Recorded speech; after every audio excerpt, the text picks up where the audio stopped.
A sealed shaft opens beneath an ancient pyramid. Then someone sees a modern rubber sole pressed in dust. Not nearby, not outside.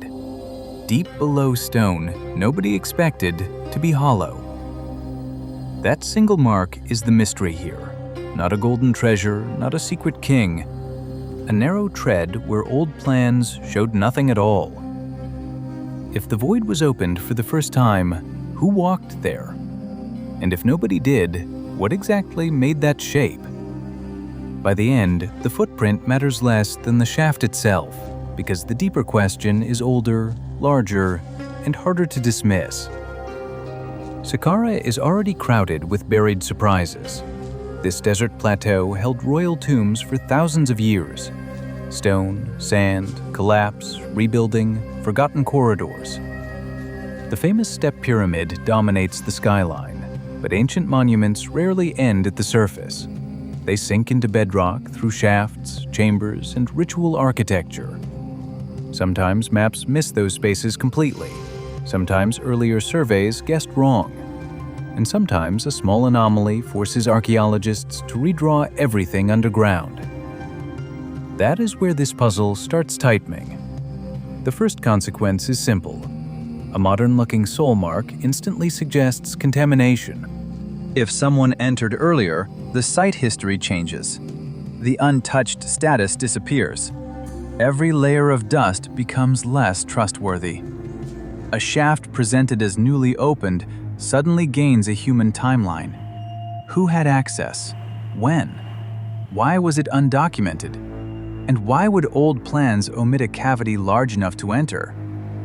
That turns one print into three separate problems: access, mapping, and explanation. Before chasing intruders, archaeologists would test the obvious. Rubber sole patterns look distinctive, but not infallible. Dust can sharpen edges strangely. Loose debris can compress into repeating blocks. A dragged tool, kneeling pad, cable wrap, or a crate corner can mimic footwear when pressed into fine sediment. Underground light makes this worse. A raking beam exaggerates relief and invents confidence. What looks undeniable in one photograph may dissolve from another angle. So the first real question is brutally unglamorous. Was it truly a footprint at all? That matters because human brains hate random shapes. We see faces in stone. We see roads in dry riverbeds. Inside tombs, expectation becomes a trap. Already expects trespass, secrecy, and dramatic discovery. Researchers know this. That is why context beats first impressions. Was there a heel, a weight transfer, toe pressure, a pair of tracks, directionality, associated scuffs? One isolated imprint is weaker than people assume. A real step usually leaves a story around it. If the story is missing, the shape may be lying. Now comes the second consequence. Suppose it really was footwear. That still does not prove a secret visitor entered before opening. Excavation itself introduces modern objects into ancient voids. Boards, ropes, buckets, camera cases, stabilizers, packing foam, gloves. Any item lowered through a tight shaft can brush dust. Any object with ribbed rubber can stamp a pattern. Workers reposition equipment under pressure and poor visibility. A surface gets touched once, then photographed later as evidence. The mystery survives, but its direction changes. Instead of asking who trespassed long ago, you ask whether the mark was made during discovery itself. That is less romantic. It is also much more likely. Archaeology often looks precise in finished documentaries. In reality, first entry is controlled chaos. Dust falls, stone shifts. Air quality worries everyone. People focus on safety before interpretation. A narrow shaft especially magnifies mistakes. A boot sole can appear where no full body ever stood because a rescuer braced against a wall, or a worker leaned from above, or a tool bag swung and touched sediment below. In cramped spaces, contact geometry gets weird fast. A trace found under a pyramid does not automatically mean a person calmly walked through a hidden room. Sometimes it means someone barely avoided falling, and that difference changes the entire mystery. But the shaft itself creates a bigger problem than the mark. Older plans reportedly showed no cavity there. How does a void vanish beneath one of history's biggest monuments? The answer begins with how old sites were mapped. Early surveys were often partial, rushed, or limited by access. Some chambers were inferred from symmetry. Some spaces were blocked by rubble. Some measurements depended on soundings and assumptions, not full exposure. A plan can look authoritative for decades while still missing awkward, collapsed, or sealed pockets underground. Paper confidence is not the same as physical certainty. This is common in ancient architecture. Monuments evolve across centuries. Builders cut one passage, then filled another. Later repairs hide earlier design phases. Robbers break through walls. Priests reseal corridors. Earthquakes shift joints.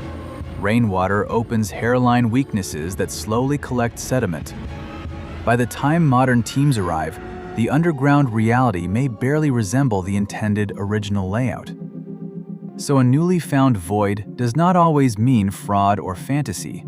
It can mean the monument kept changing after construction. Stone remembers history unevenly. There is also a technical layer. Ground-penetrating surveys do not see everything clearly. Different rock densities blur boundaries. Salt, moisture, cracks, and fill material scramble signals. A narrow cavity can hide if its geometry is awkward. A larger cavity can be misread as fractured bedrock.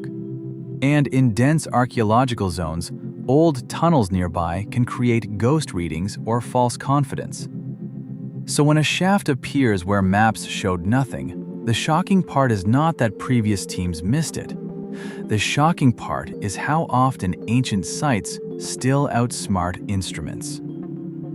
Dimensions on paper rarely equal messy bedrock below. That reversal matters. The footprint draws attention because it feels modern. The hidden cavity matters because it challenges the monument's known anatomy. If the void was omitted accidentally, then the mystery is procedural. If it was inaccessible, then the mystery is geological. If it was intentionally concealed in antiquity, the question becomes architectural and ritual. Each path leads somewhere different. One asks, who touched the dust? Another asks, who designed the space? And the second question is far more dangerous to old assumptions. Now the timeline becomes the real battlefield. When exactly was the shaft first open enough to enter? That answer can erase half the mystery. Ancient shafts are rarely born and frozen forever. They choke with debris, reopen from settlement, then choke again. A cavity might exist for millennia without being reachable by a human body. A tiny crack can leak dust downward. A larger collapse centuries later can create apparent access. Then a modern excavation removes the final blockage, and everyone describes the space as newly opened. Technically true, historically incomplete. The void may have communicated with upper layers long before people noticed. That possibility lets modern material reach old surfaces without a formal entry. Consider airflow. Even a narrow, unseen connection changes a sealed chamber. Dust migrates, insects enter, fibers fall. Fine sand travels surprisingly far. Small animals can dislodge sediment in patterns that seem deliberate. Once a cavity begins exchanging air with the outside, its surface history becomes mixed rather than pristine. Not instantly, not dramatically, but enough to muddy certainty. Inside a much longer chain of invisible disturbances. The chamber stops being a time capsule. It becomes a slow filter. There is an even stranger mechanism. Archaeologists sometimes encounter reverse contamination. Material from later intrusions above migrates downward over decades. A robber shaft from one period, a restoration trench from another, a crack widened by temperature shifts. A pocket of dust drops through and lands deep below. So a modern-looking trace under a pyramid could originate from movement far above it. Not a person entering the void, but pressure and fragments descending into it. The deeper the shaft, the more convincing the illusion becomes. Depth feels secure. Geology does not care what feels secure. Still, a tread pattern has one stubborn strength. Patterns imply manufacturing. Straight lugs, repeated blocks, evenly spaced grooves. Nature makes irregularity easily. Industry loves repetition. If witnesses described a narrow modern sole accurately, skepticism alone cannot dismiss it. That means investigators would compare the mark with footwear worn by every worker on site. They would photograph soles, scale the print, measure spacing, check orientation, and inspect whether the dust crust could hold crisp detail from a brief contact. This is where mystery becomes method. And method often kills the best legends first. Imagine the comparison finds no match. Now the pressure rises sharply. An unmatched tread inside a supposedly first opened shaft forces three serious possibilities. An undocumented modern entry, a transferred impression from equipment, or a misleading partial mark nobody should overread.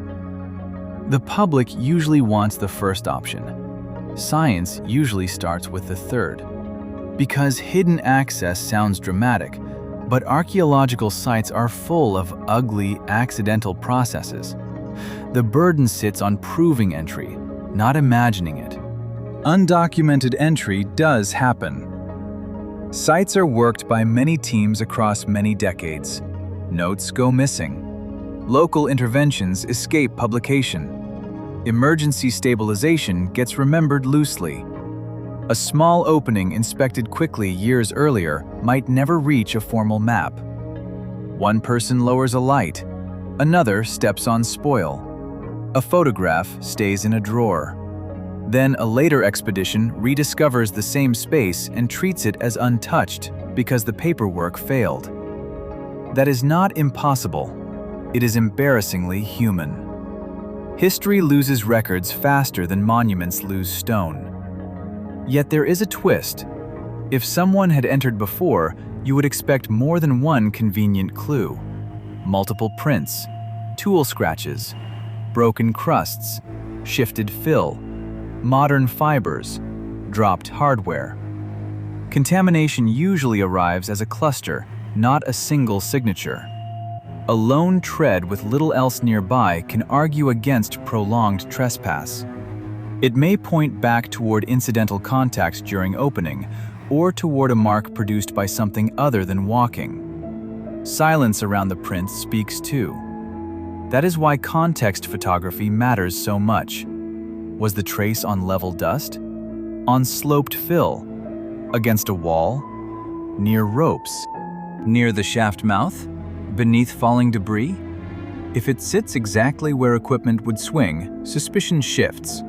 If it appears on a protected patch requiring stable human footing, suspicion hardens. The location writes the verdict. A footprint is never only the shape itself. It is shape plus position plus sequence. Take away sequence and certainty collapses. Most people chase the mark. Archaeologists chase the order of events. Now widen the lens beyond the soul. Why would a hidden void under this monument matter anyway? Because underground spaces beneath pyramids are not decorative leftovers. They shape theories about construction, ritual movement, storage, symbolic descent, and later reuse. A new shaft can alter how loads were distributed. It can hint at unfinished plans. It can connect separate building phases. It can expose robbing activity previously unknown.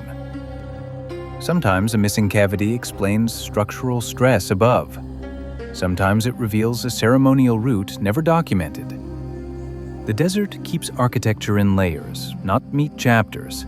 Saqqara is especially deceptive because it is ancient even by Egyptian standards.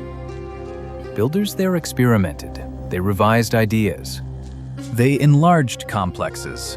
They buried, reopened, and surrounded earlier works. Later dynasties inserted themselves into earlier sacred landscapes. Then modern excavation added another layer of cuts and fills. So when a hidden shaft appears, it may belong to the pyramid's first design, a later repair, a robbery attempt, a ritual adaptation, or a natural failure exploited by humans afterward.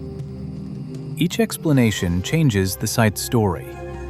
The sole mark matters because it may date the last disturbance, but the shaft matters because it may date an entire forgotten phase. There is also the psychology of discovery. A modern trace inside an ancient void feels offensive. It punctures the fantasy of untouched antiquity. But ruins are processes, not snapshots. They leak, settle, crack, and attract visitors across centuries. Even the cleanest excavation often reveals interaction, not isolation. Once you accept that, the mystery becomes more interesting. Not who ruined the perfect seal, but how many times was this space lost and found? That question fits archaeology better, and it usually leads closer to the truth. Suppose the mark was made during the first modern opening. Even then, the old plans remain in trouble. Why was the cavity absent? Did earlier teams never reach that depth accurately? Did they encounter compacted fill and stop? Did they merge separate spaces into one simplified drawing? Or did they know of an anomaly but avoid publishing uncertain geometry? Maps often age into authority they never deserved. A hidden shaft under a famous monument can expose not only ancient secrets, but modern confidence built on thin evidence. That is a quieter scandal, and often the real one. So what probably happened? The most defensible answer is also the least cinematic. A newly recognized or newly accessible shaft existed beneath the pyramid. Older plans missed, simplified, or never fully reached it. During opening, inspection, or equipment handling, if later observers saw only that isolated mark, the story naturally inflated into impossible trespass. No conspiracy required, just incomplete mapping, awkward excavation geometry, and a human eye that trusts familiar patterns too quickly.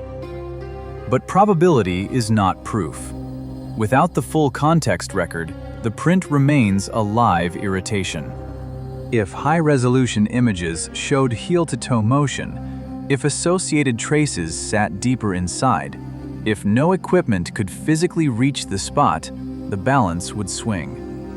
Then undocumented access would deserve real weight, and that would force a harder audit of field logs, prior missions, local interventions, and unpublished notes. Ancient mysteries often crack open through bureaucracy, not bedrock. The paper trail can be more revealing than the chamber. There is one final reversal.